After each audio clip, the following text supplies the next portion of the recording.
तो यहाँ पे देखिएगा ये क्वेश्चन नंबर 3 का सम नंबर 9, सम नंबर 9 वाला जो ये सवाल दी गई है, इसमें हम लोग का समानांतर श्रेणी के पहला पद यानी कि a का मान में 3 है, फिर उसके बाद पदों की संख्या n का मान 8 है, और उसके बाद इस समानांतर श्रेणी में जितने भी पदों का मान दी गई है उन सारे पदों का मान को जोड़ने पर उसका कुल योग बताया गया है 192 है।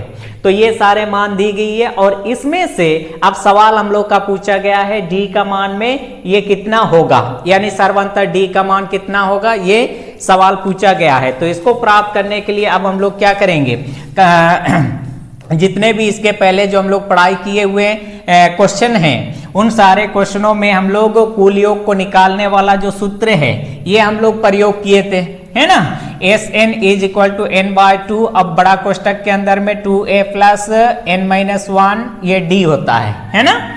फिर उसके बाद इसी का अब यहाँ पे जो ये केवल s को देख पा रहे हो, इसके साथ में n लिखा हुआ इस तरह से नहीं देख रहे, तो इसी का ही यानी कि n को लिखिए या ना लिखिए उससे कोई दिक्कत नहीं, है ना। तो ये कुल योग को बताती है। तो s is equal to n/2, अब बड़ा कोष्टक के अंदर में 2a प्लस n-1 अब d, इस सूत्र को देखते हैं, इसी सूत्र से ही हम लोग काम करेंगे, है ना। तो यहाँ n का मान में देखिए 8 है, n के जगह पे 8 को लिख सकते हैं। s का मान कितना है 192 है, तो s के जगह पे 192 लिखेंगे। फिर a कह रहे a है, तो a का मान में कितना है 3 है, तो a के जगह पे 3 रखेंगे। उसमें इस तरह से अब हम लोग का क्या बचेगा d बचेगा, तो d का मान हम लोग प्राप्त कर सकते हैं। तो ये रहा हम लोग का सूत्र, है ना। तो आगे चूंकि s is equal to n/2, बड़ा कोष्टक के अंदर में 2a प्लस n-1, अब ये d, बड़ा कोष्टक बंद।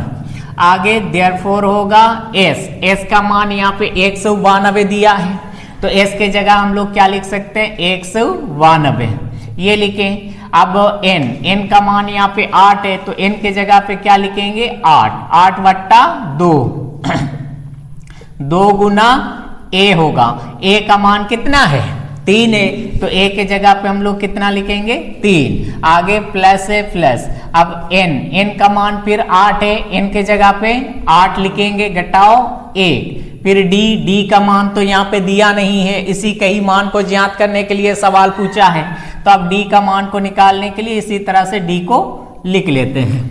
आगे इंप्लाइज, अब 192 है, इसको इसी प्रकार से लिख लेते हैं 192, 8 बट्टा 2 है। अब 2 से 8 को भागा दे सकते हैं, काट सकते हैं, 2 एका 2, 2 चौके 8 होगा, है ना। 2 एका 2, 2 चौके 8, तो कितना हो गया है 4। आगे अब 2 गुना 3 है, 2 और 3 को गुना कर दें, तो 2 गुना 3 2 तिया 6। अब प्लस है प्लस, 8 घटाओ 1 है, 8 को 1 से घटा दें तो कितना मिलेगा 7 से फिर d को गुना कर सकते हैं, 7d का 7d होगा, ठीक है। आगे फिर देखिएगा इस 4 से अब 6 और 7d इन दोनों का गुना है, इसको गुना कर सकते हैं, तो गुना कर देते हैं हम लोग। देखिएगा इसको देख लीजिए, 192 है, अब बराबर 4 से 6 को गुना कर दें, 4 चाक 24, अब प्लस है, प्लस इंटू प्लस प्लस होगा, 4 से 7d को गुना कर दें, 4 सत्ते 28d, है ना। फिर आगे इंप्लाइज, अब 192 है, यहाँ 192, अब बराबर चिन्ह के दाईं तरफ देखिएगा, 28d के साथ में इस 24 का संबंध किससे जुड़ा है जोड़ से, तो ऐसे में अब d का मान निकालना है, तो d के साथ 28 जुड़ा हुआ है, 28d को हम लोग निराकरण कर दें, 24 को बाईं तरफ ले आए तो यहाँ का प्लस चिन्ह माइनस में, -24, अब दाईं तरफ क्या है 28d, है ना।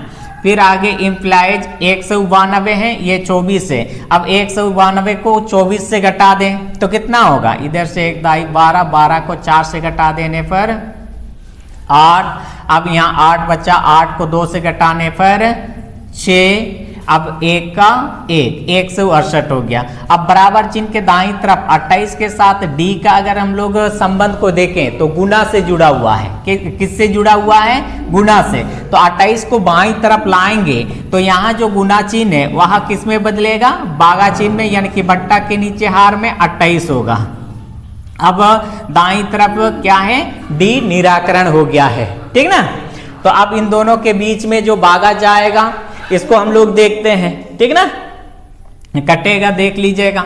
4 से 4 सत्ते 28 कर लेंगे, 4 चौके 16, 4 दूनी 8, 4 सत्ते 28, 4 चौके 16, अब 4 दूनी 8 कट गया।